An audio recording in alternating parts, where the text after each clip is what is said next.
Kisha në urtësinë e saj I paraprin festave të mëdha me një kreshëm. Përse? Që të fillojmë dhe të përgatitemi për të pritur festën e madhe. Dhe jo vetëm me kreshmën, po edhe me leximet e ungjillit. E djela e dytë para Krishtlindjeve është një e djel që na thret ne për t'u përgatitur. Në fillim, të gjithë të djelat mbas Pentekostis festoheshin vazhdimisht.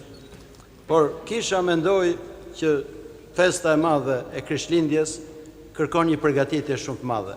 Nëse ne do presim Krishtin, e Krishti do lindi në zemrat tona, padyshim që duhet përgatitja për këtë gjë. Dhe përgatitja është me leximet e ungjillit. Ungjilli I sotëm tregon një histori, një paravoli të Zotit shumë të shkurtër. Një njeri bëri një darkë shumë të madhe dhe ftoi shumë veta.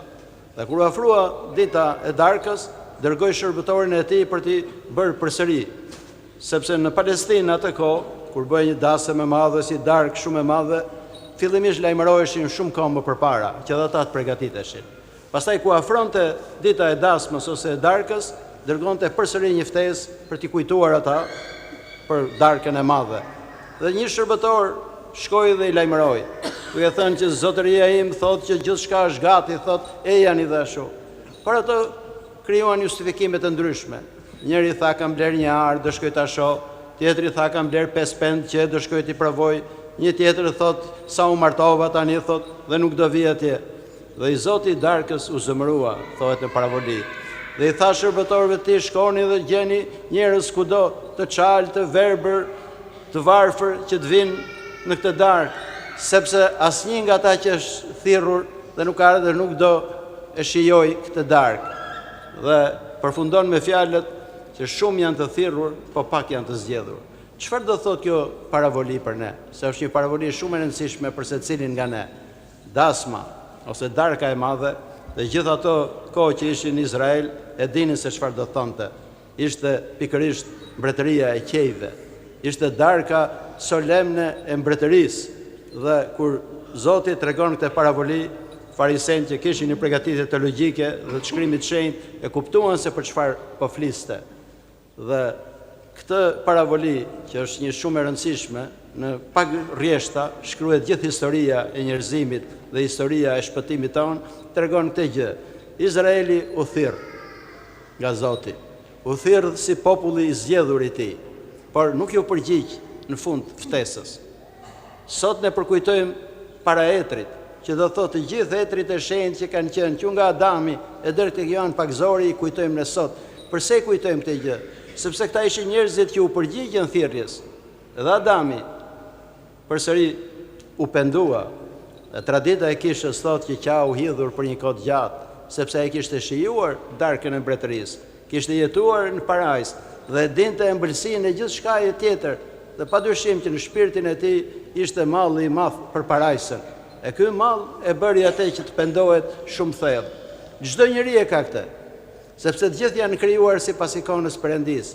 Po shpeshherë njerëzit nuk e kuptojnë se nga vjen ajo gjë. Çdo njeri pa përjashtim ka shpirtin brenda që e ka mallin e parajsës. E ka mallin për Perëndin dhe Zoti erdhi dhe u shfaq në Izrael për t'i thirrur përsëri. Ata nuk u përgjigjen. Jo vetëm që s'u përgjigjen, po dhe e kryqëzuan. Dhe këta ishin ata shërbëtorët të cilët në fillim I shërbyen dhe pastaj nuk I shërbyen Perëndis dhe u përzun nga darka e madhe. Ky është niveli I parë I interpretimit sipas eterëve të kishës. Interpretimi I dytë është për ne, për gjithë secilin nga ne. Çdo njeri është thirrur, kushdo që është pakzuar është thirrur. Por Zoti thot pak janë të zgjedhurit. Të zgjedhurit janë ata që do I përgjigjen kësaj thirrje e do përgatiten për këtë gjë. Prandaj dhe Krishtlindja që të përjetohet thellë tek ne, fillimisht duhet të përgatitemi. Të përgatitemi e të kuptojmë mirë çfarë është Krishtlindja. Gjithë historia e njerëzimit është e mbushur me shpresën që do vi një shpëtimtar. Madje edhe në besimet pagane gjithmonë flisnin që do vi një shpëtimtar që t'i shpëtojë, sepse ata kuptonin që një njeri nuk mund t'i shpëtojë ata. E që t'i shpëtojë duhet të ishte pikërisht një Perëndi. Dhe Krishtlindja pikërisht këtë tregon, që I biri I Perëndis u mishërua dhe u bë njeri si ne, u bë Perëndi njeriu. që kishte dhe natyrën njerëzore dhe natyrën hyjnore. Dhe vetëm këtë formë ato mund shpëtonte. A nëse ne do ndalemi në misterin e mishërimit, do kuptojmë më vonë dhe misterin e kryqit. E duke kuptuar këto, padyshim do e duam Zotin shumë. Do e duam sepse do e kuptojmë çfarë na ka shpëtuar. Ne nuk mund t'i themi dikujt shpëtimtar kur nuk e dim çfarë na ka shpëtuar. Dhe jo vetëm një shpëtim, kuptimin teologjik që shpjegojmë atë mendjes tonë se nga çfarë na ka shpëtuar, po kur gjithsecili nga ne ta ndjejnë shpirtin e tij se çfarë realisht e ka shpëtuar Zoti. Kur thot psalmisti që si t'ja shpërblej Zotit për gjithë të mirat që më ka bërë, tregon një jetë personale të tij. Ai ka ndjerë dorën e Perëndis në jetën e tij të përditshme. E çdo njeri që e ndjen dorën e Perëndis në jetën e tij të përditshme, fillon dhe e do Perëndin shumë. E nëse do doj Perëndin, ai do doj gjithë të tjerët. Sepse nëse zemra mbushet me dashuri, do mbushet për gjithë. Do doj Perëndin, do doj kishën, do doj njerëzit që ka rrotull ti, e do doj gjithçka tjetër. Dhe kjo është përgatitja që duhet bëjmë ne për Krishtlindjen, që duhet fillojmë dal nga dal, pastrojmë zemrën tonë. Dhe apostulli i sotëm na kujton për këtë gjë. Sepse ka disa pengesa që na ndalojnë për të shkuar në darkën e madhe të Perëndis. E para janë shqetësimet tona ose dëshirat tona të kësaj bote. Njëri kishte bler arën, e gjeti justifikim, sepse mund të shkonte edhe një ditë tjetër për ta parë arën. Një tjetër kishte bler 5 pend që e do t'i provonte, mund t'i provonte edhe një ditë tjetër. Edhe tjetri që ishte martuar mund të shkonte përsëri në darkë, përsëri mund të rrinte me gruan e tij. Por këto ishin justifikime, siç i gjejmë edhe shpeshherë justifikime. E shumë njerëz nuk vinë kish, sepse gjenë justifikim. Sot është e del, thotë jam shumë i lodhur, kam punuar gjithë të ditë dhe nuk vje, sepse shikon shpeshherë ardhjen kish si një angari, ose kur shkon kish ku s'ka të bëjë gjë tjetër. Kjo nuk është qasje ndaj Perëndis. Ne në kish nuk vim për të bërë qefin Perëndis. Perëndia është i plot, as shtohet as nuk paksohet. Perëndia është i gjithë lumur, nuk ka nevojë për asnjë shtesë tjetër, por ai kërkon sepse është për të mirën tonë. Nëse ne do vim vazhdimisht, do thotë që i përgjigjemi thirrjes së Perëndis. I përgjigjemi thirrjes së Perëndis për t'u shëruar e për t'u shenjtëruar. Dhe ka shumë gjëra që na pengojnë për të shkuar tek Perëndia. Prandaj dhe letra që i dërgon Shën Pavli Kolosianëve, një pjesë cilët u lexua sot, tregon këto gjëra. Kush ishin ato? Ishin ligësia e zemrës. Kur njeriu ka ligësi, ka të smirë në zemrën e tij, ai nuk i përgjigjet më Perëndis. As mund të shkojë në darkën e Perëndis. Sharjet, shpifjet, zilia e gjithçka tjetër që u përmend këte janë ato që e pengojnë njeriu që të shkojë në darkën e Perëndis. Immoraliteti, korrupsioni, vjedhja e gjithçka tjetër na pengojnë këto gjëra. Dhe përgatitja do thot pikërisht këtë gjë, që ne t'i largojmë nga zemra jonë të gjitha këto gjëra. Ta largojmë ligësinë nga zemra jonë. Ta largojmë vjedhjen, shpifjet, thashëthemet e gjithçka tjetër që e mbysin shpirtin e njeriu dhe nuk e lënë që të marrë frymë. E pengojnë ajrin që të hyjë brenda tij. Prandaj dhe kisha na përgatit ne me këto lexime, që çfarë do gjë që dëgjojmë nga Ungjilli duhet ta zbatojmë. E kam përmendur vazhdimisht sepse përmendet gjithmonë kish kjo një thënie e Shën Pavlit, që nuk do shpëtojnë, as nuk do drejtësohen dëgjuesit e ligjit. Gjë që do thotë nuk mjafton vetëm thjesht ta dëgjojmë Ungjillin me vesh, por do drejtësohen zbatuesit e ligjit, që do thotë nëse ne do zbatojmë Ungjillin në jetën tonë të përditshme, kjo është përgatitja. E kjo është jeta e vërtetë shpirtërore. Gjërat e tjera na pengojnë për të ardhur dhe për të takuar me Perëndin. Sepse gjithsecili nga ne jeta është e shkurtër e çdo njeriu. Ja për hatër themi 100 vjet, më tepër rrallë mund të ketë në njëri. Por e krahasuar me përjetësinë, kjo nuk është as një sekond. Dhe ne përpiqemi për këtë jetë shkurtër për të bërë gjithçka, ndërsa për jetën e përjetshme nuk përpiqemi shumë. Prandaj përgatitja për mbretërinë është diçka shumë e rëndësishme. Në Ungjill flitet vazhdimisht për mbretërinë. Madje edhe Ungjilli quhet Ungjilli i mbretërisë. Kuptimi si mbretërisë, pikërisht i mbretërisë të Perëndis. Ungjilli është një mjekim dhe është një udhëzues për gjithë secilin nga ne që të jemi të denjë për të hyrë në mbretërinë. Po për të hyrë në mbretërinë ne duhet të përgatitemi. Prandaj që Ungjilli i sotëm është një thirrje. Siç do jetë dhe Ungjilli që vjen të dielës tjetër, përsëri është një thirrje për të përgatitur gjithsecili prej nesh e për të kuptuar rëndësinë e Krishtlindjes, sepse Krishtlindja nuk mund të kuptohet dot pa një përgatitje. E nëse ne festojmë vetëm nga jashtë, nuk kemi bërë asgjë, sepse Zoti nuk ka nevojë për të ngrëna e për të pirat tona, ka nevojë për pastërtinë e zemrës tonë, edhe për të përgjigjur thirrjes së madhe që na bën gjithë secilit nga ne.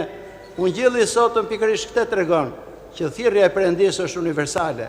Të gjithë janë thirrur, kushdo qofshin ata, të denjë, pa denjë, por në kuptimin e thellë fetar, asnjë nuk është krejtësisht i denjë.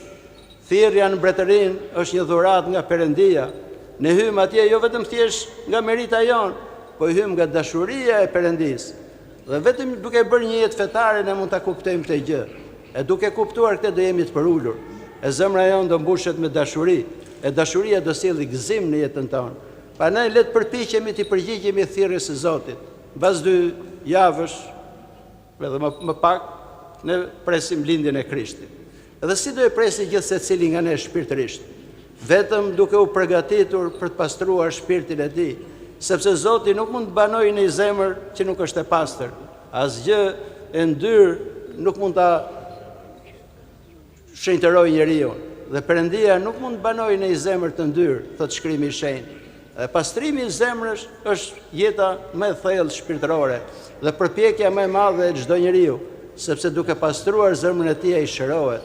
E duke u shëruar ai do të transformohet, do bëhet njeri që jo vetëm ndriçohet brenda vetes tij, po ka fuqi të ndriçojë edhe të tjerët, sepse një kandil i fikur nuk ndriçon, le të jetë i mbushur edhe me vaj. Nëse ajo nuk ndizet, kandili nuk ndriçon. E njëjta gjë është dhe me zemrën tonë. Nëse zemra jo nuk pastrohet, nuk mund të ndriçohet dot. Dhe ndriçimi i zemrës është pikërisht ajo që do Perëndia. Dhe Zoti erdhi pikërisht për këtë gjë, mori trupin tonë të rënë për ta ngritur përsëri. E kjo është vepra shpëtimtare. Prandaj ne i themi Krishti shpëtimtar, se na ka shpëtuar nga një diçka që ne nuk mund shpëtonim dot vetë. Dhe nëse nuk e ndjejmë këtë shpëtim në jetën tonë personale, duhet ta theksoj këtë gjë, është shumë vështirë që ta ndjekim këtë rrugë. Vetëm njerëzit që kanë shijuar Zotin i kap malli për Perëndin. Shijojeni Perëndin e do shihni sa i mirë është, shprehet psalmisti. Thirrja që na bën Perëndia ne është pikërisht për këtë gjë. Pjesëmarrja në darkën e madhe është pikërisht pjesëmarrja në mbretërinë, po kjo kërkon gjithmonë përgatitje. Le të përpiqemi që të përgatitemi, e të pastrojmë zemrën tonë, që në Krishtlindje ta dimë realisht që Zoti ka lindur realisht në zemrat tona, sepse koha liturgjike e ka përcen kohën që njerëzit e masin. Ka 2 momente të kohës. Është koha, sekondat, minutat, orët që kalojnë, që është neutrale. Po është një kohë tjetër, një kohë liturgjike. Madje edhe në art, kjo është koha liturgjike, ku njerëzit frymëzohen për të bërë diçka. Është një kohë që nuk matet me sekonda, po matet me një ndjeshmëri të thellë. Prandaj dhe jeta shpirtërore dhe përgatitja që kërkon Zoti nga ne është pikërisht që ne të hyjmë në kohën liturgjike për të shijuar ëmbëlsinë e Perëndisë. Dhe kjo përgatitje do sjellë fruta. E nga këto fruta, të parat që do shijojnë do jenë vetë personat, dhe nëpërmjet tyre do shijojnë dhe shumë njerëz që janë rrotull tyre. Amin.